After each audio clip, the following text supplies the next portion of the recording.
وعدہ وفا کیا۔ فریال: ہماری ملاقات ایک بک اسٹال پر ہوئی۔ ہماری ملاقات پھر سے ہوئی۔ ہاں، پھر سے۔ وہ دھوکہ، وہ فریب۔ آخر عورت پوری دنیا سے جیت کر ایک محبت سے کیوں ہار جاتی ہے؟ کیوں؟ اس کا رنگ روپ وہی تھا جس پر میں فدا تھی، مگر ایسا کیوں ہوا؟ کیوں اتنی تلخی، اتنی بدگمانی؟ آپ بھی جاننے کا تجسس رکھتے ہوں گے۔ یہ ایک بیتی پڑھنا ایک مشغلہ ہے، مگر سہنا ایک امتحان۔ عالم: مشکل تھا، بہت مشکل تھا۔ وہ وقت جب میں نے اسے پھر سے دیکھا، اس بک اسٹال پر، مجھے لگا وہ بھول چکی ہوگی۔ بھولی تو وہ اب بھی ہے، مگر شوق نہیں۔ اسی نے کہا تھا کہ شوق مرتا نہیں، مگر ناولز پڑھنا اس کا شوق نہیں تھا، جنون تھا۔ دل کیا اپنے کیا کی معافی مانگوں، مگر پھر سوچا آج پھر وہی تھپڑ نہ پڑ جائے۔ رک گئے قدم، مگر دل پھر اسی کی طرف راغب ہو گیا۔ کیوں میں اتنا خود غرض ہو گیا؟ یا خدا مجھے معاف کر دو، میں کیسے اتنی بڑی کوتاہی کر سکتا ہوں؟ یا اللہ! فریال: میں فریال، جس خاندان میں میں نے آنکھ کھولی، وہاں لڑکیوں کو واجبی سی تعلیم دے کر، جہیز دے کر رخصت کر دیا جاتا، مگر میں اپنے خاندان کی لڑکیوں جیسی نہیں تھی۔ بقول امی کے جھونپڑے میں رہ کر شیخ چلی کے خواب دیکھ رہی ہوں۔ 3 بہنوں 2 بھائیوں میں بڑی تھی۔ ابو نے مجھے بہت سپورٹ کیا، مگر امی کی وہی تلخی۔ اب بڑی ہو گئی تھی، ہر بات کا منہ توڑ جواب دینے لگی تھی۔ امی بھی مجھے کوستی رہتی، گھر سے کہیں دور بھاگ جانا چاہتی تھی۔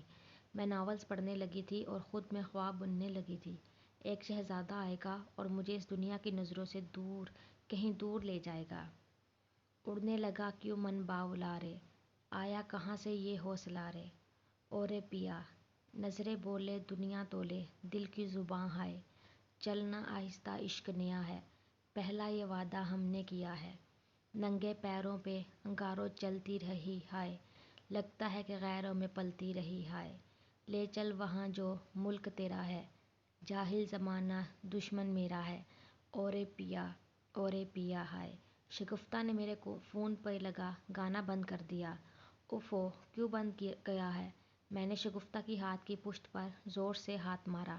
بہن، کلاس ہونے لگی ہے، کیا موڈ نہیں؟ شگفتہ نے کہا۔ نہیں، تم جاؤ۔ میں نے ٹانگیں سامنے ٹیبل پر رکھ کر لمبی تان کر کہا۔ کیوں؟ یہ اچانک ایسا کیا ہو گیا؟ پہلے تو ٹاپر رہ چکی، اب کیا ہو گیا ہے؟ کون ہے وہ؟ شگفتہ نے عقل لڑائی۔ کوئی بھی تو نہیں، بس کالج کی پڑھائی کی تھکن اتارنے کے لیے گانا چلا دیا۔ میں نے نظریں چرائیں۔ بیوقوف سمجھا ہے مجھے؟ جلدی سے نام بتاؤ اس کا۔ ہینڈسم ہے؟ شگفتہ نے تو جیسے ٹھان لی تھی۔ ارے بابا، کوئی نہیں ہے، میں نے چڑھ کر کہا۔ تم کہتی ہو تو مان لیتی ہوں۔ شگفتہ نے کتاب بیگ سے نکال کر گود میں رکھی اور اسی کو دیکھتے ہوئے پھر میری طرف متوجہ ہوئی۔ اگر کبھی محبت نے کی تو ویل ڈن، لیکن ایک اچھا اور مخلص مشورہ دوں گی۔ شگفتہ نے کہا۔ کہو، میں بیزاریت سے بولی۔ کبھی ایک بٹے ہوئے مرد سے محبت مت کرنا، وہ صرف وعدے کرے گا، محبت سے خالی کھوکھلے وعدے۔ شگفتہ کھو سی گئی۔ واہ بھئی، میجر کی بیوی ہو کر یہ باتیں، کچھ ہضم نہیں ہو رہا۔ میں نے ہنس کر اس کے سونے کے کنگن پہنے ہاتھ کو دیکھا۔ پورا کالج اس سے حسد کرتا تھا۔ وہ ایک میجر کی بیوی تھی، سونے کے 4 کنگن تو وہ روز پہن کر آتی، ہر ایک ڈیزائن کے مختلف۔ پڑھنا اس کا شوق تھا، ضرورت نہیں۔ وہ وقت گزاری کے لیے کالج آتی۔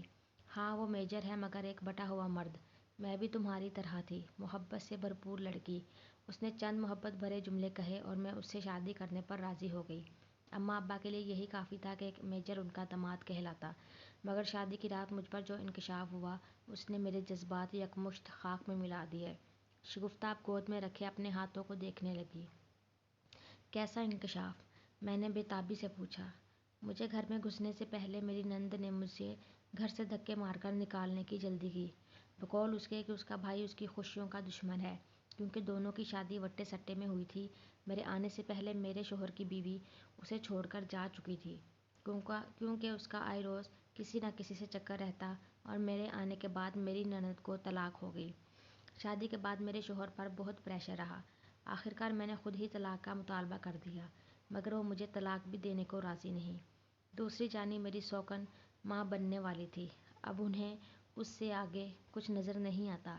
پہلے وہ میری آواز سننے کو تڑپتے، اب ڈانٹ کر چپ کروا دیتے ہیں۔ کیونکہ بقول ان کے میں ان کے لیے دنیا کی بدترین شے ہوں۔ ایک جذباتی فیصلہ۔ شگفتہ کی آنکھوں سے آنسو چھلک پڑے۔ میرے دل پر جیسے گھونسا پڑا۔ ایک تو اس نے اسی محبت کی خاطر اپنے سے 10 سال بڑے آدمی سے شادی کر لی اور اب وہ اسی سے بیزار آ گیا۔ میں فقط اسے تسلی دے سکی، واقعی پیسہ ہر زخم نہیں بھر سکتا۔ اس روز میں بک سٹال پر گئی تھی۔ مجھے کوئی نیا اور دلچسپ ناول چاہیے تھا، مگر وہاں ایک ایسا واقعہ ہوا جس نے مجھے بدل کر رکھ دیا۔ وہ مجھ سے ٹکرایا۔ میں نے تو اپنے ہاتھ سے چھوٹی بک اٹھائی جبکہ وہ مجھے یکٹک دیکھنے میں مصروف تھا۔ اندھے ہو؟ میں نے غصے کو دکھایا۔ اندھا ہوتا تو ایسی حسین صورت مجھے بے باک نہ کر دیتی، اس نے شاعرانہ انداز میں کہا۔ وہی انداز جو مجھے بھاتا تھا بلکہ ہر بے وقوف عورت کو بھاتا ہے۔ پاگل! میں نے جانے لگی۔ آپ کا نام؟ اس نے عقب سے آواز لگائی۔ فریال، میں نے بے اختیار کہا۔ وہ مسکراتا چل پڑا اور میں اسے دیکھتی رہ گئی۔ اگلے روز اس کی کال آ گئی۔ اسے کیسے اور کیوں میرا نمبر ملا میں نہیں پوچھ سکی۔ اس کی باتوں میں جو سحر تھا، کوئی بھی اس کی باتوں میں آ جاتی، اور میں تو تھی ہی بے وقوف۔ باتوں کا سلسلہ بڑھا۔ مجھے اس سے بات کیے بنا سب کچھ ویران لگنے لگتا۔ وہ مجھ سے 10 سال بڑا تھا۔ یہ بات مجھے تب پتہ چلی جب میرے دل پر وہ پنجے گاڑ چکا تھا۔ میرا کالج ختم ہو چکا تھا، میں نے پرائیویٹ پڑھنا شروع کر دیا۔ وہ میری زندگی کا حصہ نہیں، پوری زندگی بن چکا تھا۔ میں نے ایم اے کی پڑھائی کے لیے یونی جوائن کر لی۔ ابو نے بھی میرے شوق کے آگے اعتراض نہ کیا۔ اور پھر ریسٹورینٹ میں خاصی گپ شپ تھی، مگر وہ ٹیبل اپنی حالت زار پر رو رہی تھی۔ دونوں خاموش تھے اور خاموشیاں بول رہی تھی۔ میں تم سے شادی کرنا چاہتا ہوں، اس نے کہا۔ میں مسکرائی۔ اچھا؟ میں ہنسی۔ تم ہنس رہی ہو؟ اس نے منہ بسوڑا۔ کیوں؟ ہنسنا منع ہے؟ ہنسنا منع نہیں ہے، میری بات پر ہنسنا منع ہے۔ میں سنجیدہ ہوں۔ ہمارے ریلیشن شپ کو اتنا وقت ہو چکا ہے، جتنی دیر میں لوگوں کے 3 بچے ہو جاتے ہیں۔ میں نے بات کاٹی۔ سیریسلی؟ میں سچی محبت کرتا ہوں تم سے۔ میں کون سا انکار کر رہی ہوں، مگر ڈر لگتا ہے۔ میں نے کہا۔ کیسا ڈر؟ اس نے پوچھا۔ کھو دینے کا ڈر۔ ملن کی گھڑی پر ہی جدائی آتی ہے۔ میں تمہیں کھونا نہیں چاہتی۔ میں نے خدشہ ظاہر کیا۔ تو پھر ہم کب تک یوں ہی چھپ چھپ کر ملتے رہیں گے؟ اس نے کہا۔ عالم، کیوں آپ اتنے اتاولے ہو رہے ہیں؟ میں نے اب کی بار اس کا نام پکارا۔ جانے عالم، میں تمہیں کھونے سے ڈرتا ہوں۔ اس نے میرا ہاتھ اپنے ہاتھوں میں لیا اور میرے سارے اعتراضات دم توڑ گئے۔ اس کا رشتہ آنے کی دیر تھی۔ پورے خاندان نے ابو کو برا بھلا کہا کہ خاندان کی سب سے زیادہ پڑھی لکھی لڑکی نے یہ گل کھلائے ہیں۔ ابو کو چپ سی لگ گئی۔ انہوں نے گھر میں بات چیت چھوڑ دی اور اس روز میں کچن میں برتن دھو رہی تھی کہ باہر کا دروازہ بجا۔ سلیم، جا کر دروازہ کھولو۔ میں نے بھائی کو آواز لگائی، مگر کوئی جواب نہ پا کر میں خود صحن میں آ گئی۔ دوپٹہ سر پر لیا، جا کر دروازہ کھولا۔ ابو اندر داخل ہوئے۔ تاثرات سرد تھے۔ اچانک وہ لڑکھڑائے۔ میں نے انہیں تھام لیا، مگر جیسے انہوں نے مجھے دھتکار دیا۔ میں خاموشی سے کچن میں پانی لینے چلی گئی۔ انہیں پانی پکڑایا۔ انہوں نے ایک سانس میں سارا پانی پی لیا اور خاموشی سے زمین کو گھورنے لگے۔ کیا ہوا ابا؟ مجھے اس کی خاموشی سے ڈر لگنے لگا۔ شہباز نے مجھے زمین سے علیحدگی کی بات کی ہے۔ کیا؟ ہمارا کل اثاثہ وہ زمین ہی تو ہے، میں نے کہا۔ میرا کل اثاثہ میری اولاد تھی، ابا نے کہا۔ میں خاموش رہی۔ وہ چاہتا ہے کہ میں تیرا نکاح اس کے ویر سے کر دوں، ورنہ ہمارا ان سے قطع تعلق ہے۔ ایک انکشاف جو مجھ پر ٹوٹا۔ آپ نے کیا کہا؟ میں نے ڈرتے ڈرتے پوچھا۔ وہ کچھ کہے بنا چلے گئے۔ میں نے انہیں مخاطب نہ کیا۔ امی نے رات کے کھانے پر مجھے ابو کو بلانے کو کہا۔ میں ابو کو بلانے کمرے میں آئی۔ 2 بار آواز دینے پر بھی انہوں نے حرکت نہ کی تو میں ان کے پاس بیٹھ گئی۔ ان کا ہاتھ پکڑا۔ مجھے جھٹکا لگا، ان کا ہاتھ سرد تھا۔ میں نے ان کی نبض دیکھی، ان کی دھڑکن دھیمی تھی۔ میں اپنے حواس کھونے لگی۔ بھاگ کر پورے گھر میں شور مچا دیا۔ ابا کو ہم ہاسپٹل لے آئے۔ بل پے کرنے کو پیسے نہیں تھے، اس لیے شہباز تایا کو کال لگائی۔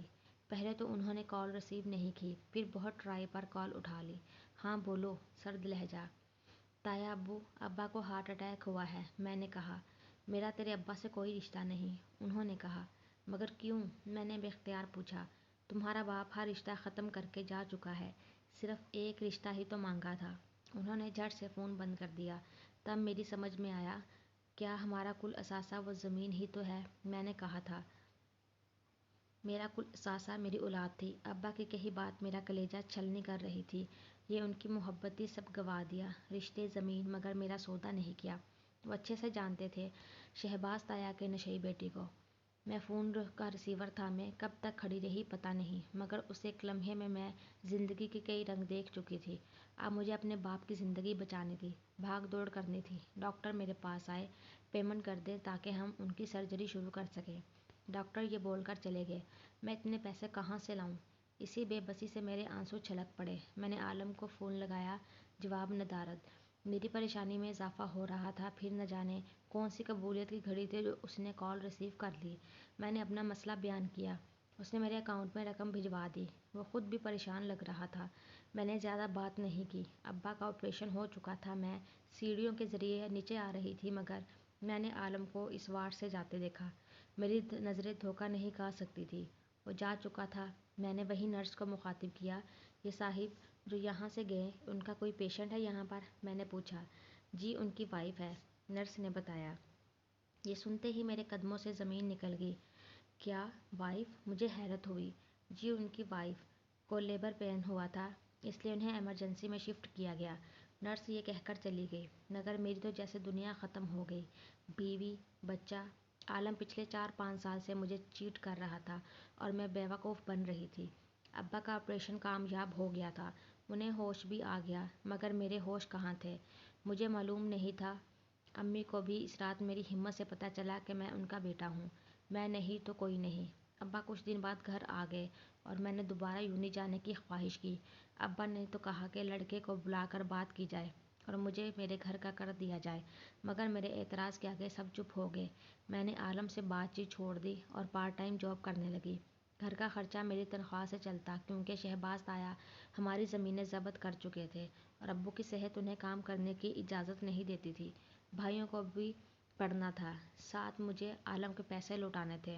ہاں البتہ ایک احسان کر گیا وہ۔ 2 چٹیاں بنانے والی فریال آج پورے گھر کا بوجھ اٹھا رہی تھی۔ ماں بدولت عالم کے وہ اسے سمجھدار کر گیا۔ ایک سوال ہمیشہ میرے دل میں ہوتا ہے، ہمیشہ غلط انسان ہی صحیح سبق کیوں سکھاتا ہے؟ شاید قصور میرا تھا، میں بیوقوف تھی۔ مجھے سعدیہ سے پتہ چلا کہ بک سٹال لگا ہے، سنڈے کو چلیں گے۔ وہ بھی میرے ساتھ جاب کرتی تھی۔ میں نے حامی بھر لی۔ اس روز اچھے سے کپڑے پہن کر میں نے خود کو آئینے میں دیکھا۔ کیا ستم تھا اس درد کا! میں بہت حسین تھی مگر جس کلاس سے تعلق رکھتی تھی وہاں جہیز ہونا ایک اہلیت تھی۔ بڑے باپ کا اسٹیٹس لیبل ضروری تھا اور جاب کرنے والی لڑکی کو تو ویسے بھی شک کی نگاہ سے دیکھا جاتا۔ خیر، خواب جو بھی ہو جیسا بھی ہو ٹوٹ جاتا ہے اور ٹوٹ جانا چاہیے۔ خواب جینے کی امید نہیں ہوتے، خواب تو زندگی اجیرن کر دیتے ہیں۔ میں نے سنڈریلا نہیں بننا جو اپنے شہزادے کا انتظار کرے، مجھے تو آج کی عورت بننا ہے۔ عالم: میں دھوکے باز نہیں تھا مگر نہ چاہتے ہوئے بن گیا۔ میں نے ماں کی رضا کے لیے ان کی بہن کی بیٹی یعنی اپنی خالہ زاد سے شادی کر لی۔ یہ تب کی بات ہے جب مجھے شادی جھنجھٹ لگتی تھی اور اپنے لیے کوئی لڑکی منتخب نہ کر سکا، مگر مجھے کیا پتہ تھا کہ مجھے جس سے محبت سے الرجک شخص کو ایک 17 سال کی لڑکی سے عشق ہو جائے گا، وہ بھی پہلی نظر کا دھواں دار عشق۔ اس بک سٹال پر میں نے اسے دیکھا اور اس کے بعد کچھ دکھائی ہی نہیں دیا۔ میری بیوی ماں بننے والی تھی، البتہ میں اسے جان چھڑانا چاہتا تھا۔ وہ خاصی بدمزاج تھی، ماں کے ساتھ اس کا رویہ ٹھیک تھا مگر مجھ سے خار کھاتی تھی۔ ایسا کیوں، میں کبھی نہیں جان سکا۔ اس کی نفرت نے مجھے باہر مصروف کر دیا۔ وہ بھی ویسے ہی مجھے چاہنے لگی تھی جیسے میں اس کے شہر میں گرفتار ہوا۔ ہم روز ملتے، کبھی اس کے کالج کے باہر تو کبھی کسی ریسٹورینٹ میں۔ اس کی ہر ادا دلکش تھی، اس کی خود داری، اس کا بار بار محتاط ہو جانا کہ کوئی ہمیں دیکھ تو نہیں رہا۔ محبت کے اس راستے پر اتنا آگے نکل کر میں اپنی منزل بھول گیا تھا۔ میں نے اسے بتایا کہ میں شادی شدہ ہوں اور وہ رشتہ لانے کی بات کر رہی تھی۔ میں نے گھر میں ذکر کیا تو میری بیوی ایسا طوفان لائی جیسے میں نے اس پر کوئی ظلم کا پہاڑ توڑ دیا ہو۔ اپنے ہونے والے بچے کے واسطے دینے لگی مگر مجھے صرف فریال چاہیے تھی۔ میں نے ضد بنا لی تو امی مجبور ہو کر رشتہ لینے چلی گئی۔ وہاں کیا بات ہوئی مجھے نہیں پتا مگر امی مایوس لوٹی تھیں۔ انہوں نے معذرت کر لی تھی کہ وہ خاندان سے باہر رشتہ نہیں کرتے۔ میں نے فریال سے رابطہ کرنے کی کوشش کی مگر اس نے کوئی جواب نہ دیا۔ ایک عجیب سی خاموشی چھا گئی تھی دونوں طرف۔ مجھے ڈر لگنے لگا تھا کہ کہیں وہ کسی اور کی نہ ہو جائے۔ دوسری طرف میری بیوی کا مطالبہ تھا کہ میں اسے طلاق دے کر دوسری شادی کروں۔ اب مجھے اس کے رویے کی بابت سمجھ آئی۔ وہ میرے ساتھ پہلے دن سے ہی نہیں رہنا چاہتی تھی۔ خیر مجھے کیا، مجھے بھی بچے کی پیدائش کا انتظار تھا۔ میں اسے طلاق دے دیتا، پھر آرام سے فریال سے شادی کر لیتا، مگر میں نے اپنی شادی کا نہیں بتایا۔ اگر اسے پتہ چل گیا تو کیا ہوگا، یہی سوچ مجھے ستا رہی تھی۔ فریال، اس بک سٹال پر پھر سے ہم دونوں آمنے سامنے ہو گئے۔ میرے الفاظ دم توڑ گئے۔ میں جانے لگی تو اس نے میری کلائی پکڑ لی، مگر میں نے ایک جھٹکے سے اس کی گرفت سے اپنی کلائی آزاد کرا لی۔ ہاتھ مت لگانا مجھے، جھوٹے مکار۔ میری آنکھوں سے آنسو بہنے لگے۔ وہ آنسو نہ جانے کب سے میرے دل میں موجود فرار کا راستہ تلاش کر رہے تھے۔ فریال، اپنی گندی زبان سے میرا نام مت لینا۔ میں نے اس کی بات کاٹی۔ بات کیا ہے؟ اس نے پوچھا۔ بات کیا ہے؟ حیرت ہے آپ ہی کو نہیں پتا، لیکن خیر آپ کو اپنی بیوی اور بچے کے ساتھ حسین زندگی بہت بہت مبارک ہو۔ میری بات پر اس کے چہرے کا رنگ اڑا۔ آج ہی میں نے بینک سے سارے پیسے نکلوا لیے تھے۔ میں نے ان میں سے عالم کے پیسے نکال کر اسے پکڑا دیے۔ ایک احسان مجھے سمجھدار کر کے کیا تم نے، دوسرا احسان میرے برے وقت میں کام آئے۔ میں نے اپنے سارے قرض چکتے کر لیے، اب ہم دونوں میں کوئی رشتہ نہیں بچا۔ میں اسے خاموش چھوڑ کر وہاں سے چلی گئی۔ وہ نہ جانے کتنی دیر کبھی پیسوں کو دیکھتا رہا، کبھی مجھے، جو دور کہیں جا کر بھی اب نظروں سے اوجھل ہو گئی تھی۔ عالم، مجھے تو لگا فریال مجھے اپنا لے گی، مگر اس کے زہر آلود الفاظ نے میری روح کو چھلنی کر دیا تھا۔ ایک تو مجھے اس طوفانی رات اپنے بچے کے مرنے کا غم تھا، اور آج ایک اور رشتے کو میں نے کھو دیا۔ میں نے اپنی بیوی کو طلاق دے دی تھی، وہ جہاں شادی کرنا چاہتی تھی وہیں کر لی، اور اپنی زندگی میں خوش تھی، مگر میں کتنا تنہا تھا فریال کے بنا، صرف میں ہی جانتا تھا۔ امی مجھے بار بار دوسری شادی کا مشورہ دیتی، مگر جب وہ نہیں تو کوئی بھی ہو کیا فرق پڑتا ہے۔ اب تو امی نے ضد چھوڑ دی تھی اور میں نے محبت۔ فریال، بہت کوشش کی، بہت دل کو سمجھایا، مگر ہار گئی۔ مجھے عالم سے شدت سے عشق تھا، مگر اب میں وہ گلیاں چھوڑ چکی ہوں جس سے کبھی ہم نوا کا گزر ہوا۔ بھائی جابس پر لگ گئے تو میری شادی کی فکر ستانے لگی۔ ایسے میں انہیں ایک بچے کا باپ ملا جس کے نام کی انگوٹھی میری انگلی میں آ گئی۔ اگر ایسا ہی میرے نصیب میں لکھا تھا تو عالم میں کیا برائی تھی، وہ تو میرا عشق تھا، میری کم عمری کا روگ۔ اب تو 30 کی ہو چکی ہوں، اس لیے خاموشی سے بھائیوں کی رضامندی پر سر جھکا دیا۔ یہ خواب بھی کیا سیراب تھا۔ 6 ماہ بعد میری شادی طے پائی تھی۔ میں ایک بار دوبارہ وہیں جانا چاہتی تھی جہاں ہم پہلی بار ملے تھے۔ اس روز موسم ابر آلود تھا، مگر میں نے سوچا یہ بادل چھٹ جائیں گے، بارش نہیں ہوگی، اور میں ایک بک سٹال کی طرف چل پڑی۔ وہاں پھر سے ہم نے ایک دوسرے کو دیکھا، مگر غیروں کی طرح واپس چل پڑے۔ واپسی پر تیز بارش شروع ہو گئی۔ کسی رکشے کا دور دور تک نام و نشان نہیں تھا۔ مجھے کچھ سمجھ نہیں آ رہا تھا۔ میں دیوار سے ٹیک لگا کر بارش رکنے کا انتظار کرنے لگی، لیکن پھر بھی بارش مجھے بھگوئی جا رہی تھی۔ ایک کار وہاں آ کر رکی، اس کی ونڈو نیچے ہوئی، وہ کوئی اور نہیں عالم تھا۔ آئے میری کار میں بیٹھ جائیں، بارش رک جائے پھر چلی جائیے گا، عالم نے کہا۔ نہیں شکریہ، میں ایسے ہی ٹھیک ہوں، میں نے کہا۔ یہ خودداری آپ کو زکام اور ٹمپریچر سے نہیں بچا سکے گی، بھروسہ کریں مجھ پر، آ کر بیٹھ جائیں، عالم نے کہا۔ سچ میں تیز بارش کسی کی بھی جان نکال دینے کے لیے کافی تھی۔ میں کار میں جا بیٹھی۔ عالم نے میری بھیگی شال کو دیکھا، پھر بیک سیٹ سے ایک شال اٹھا کر دی۔ یہ اوڑھ لیں، عالم نے اسے میری طرف بڑھایا۔ میں نے پہلے اسے پھر اس شال کو دیکھا۔ آپ بے فکر ہو کر اپنی شال چینج کر لیں، میں کوئی ایسا ویسا نہیں ہوں، نہیں دیکھوں گا آپ کو، اس نے نظریں جھکا کر کہا۔ یہ بھی سچ تھا، مجھے کبھی اس کے کردار کے حوالے سے شبہ نہیں رہا، وہ ایک پکے کردار کا مرد تھا۔ میں نے جلدی سے شال چینج کر لی۔ اب ہم دونوں کے درمیان طویل خاموشی چھا گئی۔ بارش رک گئی، میں جانے لگی۔ رکیے، ایک تو بارش کو بھی ابھی رکنا تھا۔ اس کی بات پر میں ہنسی، کیونکہ ایک دوسرے کی خاموشیاں سننی ہیں۔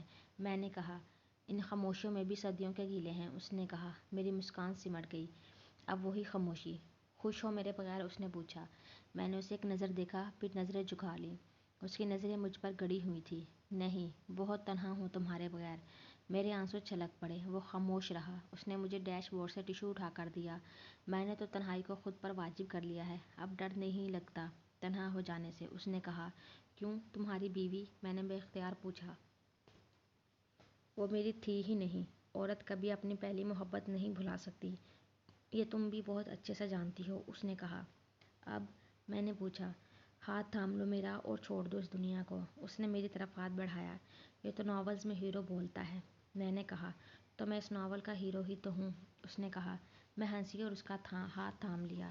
غیر متوقع طور پر عالم کے ذکر پر کوئی ہنگامہ نہیں ہوا، بھائیوں نے بھی اعتراض نہیں کیا۔ شاید یہ وہ خواری تھی جو میں نے اس گھر کے لیے اٹھائی۔ انہوں نے میری خوشی کا سوچا اور جس ایک بچے کے باپ سے میری شادی ہو رہی تھی اس سے انکار ہو گیا۔ انہیں اب لوگوں کی پرواہ نہیں تھی۔ یہ لوگ ان کے برے وقت میں کہاں تھے جب ان کا باپ ہسپتال میں مر رہا تھا۔ لوگ صرف باتیں بنا سکتے ہیں، جینا حرام کر سکتے ہیں۔ تاریخ گواہ ہے یہ لوگ کبھی کسی کے لیے آسانی نہیں پیدا کر سکتے۔ عالم کے ساتھ سادگی سے انکار پڑھوا دیا گیا۔ ہم بہت خوش تھے۔ وہ مجھ سے 10 سال بڑے سہی مگر مکمل دل کے انسان تھے۔ میں دعا کرتی ہوں کہ ہمیں کسی کی نظر نہ لگے۔ اکثر اپنی بھی نظر لگ جاتی ہے، محبت سے بھری نظر۔ عالم: مجھے لگا مجھے دیکھ کر وہ منہ توڑ دے گی۔ مشکل تھا، بہت مشکل تھا وہ وقت جب میں نے اسے پھر سے دیکھا اس بک اسٹال پر۔ مجھے لگا وہ بھول چکی ہوگی۔ بھولی تو وہ اب بھی ہے مگر شوق نہیں۔ اسی نے کہا تھا کہ شوق مرتا نہیں، مگر ناولز پڑھنا اس کا شوق نہیں تھا، جنون تھا۔ دل کیا اپنے کیے کی معافی مانگوں، پھر سوچا آج پھر وہی تھپڑ نہ پڑ جائے۔ رک گئے قدم، مگر دل پھر اسی کی طرف راغب ہو گیا۔ کیوں میں اتنا خود غرض ہو گیا؟ یا خدا مجھے معاف کر دو، میں کیسے اتنی بڑی کوتاہی کر سکتا ہوں؟ یا اللہ! مگر وہ مجھے پھر ایک خاردار راستے پر ملی، تنہا، خاموش، ایک عجیب سی ویرانی تھی چہرے پر۔ وہ خواب جو اسے زندہ رکھتے، اس کے چہرے پر لالی بکھیر دیتے، اب نہیں تھے۔ تیز بارش مجھ پر مہربان تھی، میں کم از کم اسے چند پل تو دیکھ سکتا تھا۔ عجیب سی انسیت، بے چینی، بے کلی تھی۔ میں نے اسے بیٹھنے کی آفر کی۔ مجھے لگا وہ انکار کر دے گی مگر وہ بیٹھ گئی۔ میں دل ہی دل میں ہنسا، لگتا ہے ڈر گئی بارش سے۔ پھر سوچا محبت کے طوفان سے کھیل جانے والی لڑکی، پورا خاندان پالنے والی لڑکی، حالات کو منہ توڑ جواب دینے والی لڑکی بارش سے کیسے ڈر سکتی ہے؟ اور ناول پڑھ کر رونے والی لڑکی زندگی کو مسکرا کر جھیلتی ہے۔ خیر میرا مقصد صرف اسے سب ایکسپلین کرنا تھا۔ میں دھوکے باز نہیں تھا، بس ناچار دھوکے باز بن گیا، اس معصوم سی لڑکی کی زندگی سے کھیل گیا۔ سب سن کر وہ خاموش رہی۔ بارش بھی رک گئی، مطلع صاف ہو گیا اور اس کے دل پر چھٹی قہر بھی سمٹ گئی۔ وہ اس پر کھل کر مسکرائی اور میرا ہاتھ تھام لیا۔ زندگی حسین ہے، بہت حسین، ایک ہم سفر کے سنگ مکمل۔ ہم نے نکاح کے بعد نیلم وادی کا رخ کیا، خوب گھومے پھرے۔ میں اکثر دوستوں کے ساتھ نیلم وادی گھومنے جاتا، اتنا مزہ مجھے کبھی نہیں آیا جتنا اس روز آیا۔ اس کاٹیج میں ہم نے وقت گزارا جس کے اطراف میں پہاڑ ہی پہاڑ تھے۔ وہ اب بھی سامنے بیٹھی ناول پڑھ رہی ہے، شاید اسے مزید خواب بننے تھے، مزید حسین خواب۔ میں نے کبھی اسے دیکھتا ہوں، کبھی ڈائری لکھ رہا ہوں۔ ہاں البتہ اپنی ڈائری اس نے پڑھنے نہیں دی۔ کہتی ہے یہ آپ بیتی ہے زندگی کے آخری ایام میں، جب ہمارے بچے بڑے ہو جائیں گے، اپنے اپنے گھروں کے ہو جائیں گے تو ہم دوبارہ نیلم وادی آئیں گے اور تب وہ اپنی زندگی کی کتاب مکمل کر کے مجھے دے گی۔ تب میں پڑھوں گا، محسوس کروں گا میرے سنگ میرے بنا کیسے گزری۔ آپ نے تو پڑھ لی، مجھے ضرور بتائیے گا وہ مجھے کتنا چاہتی ہے۔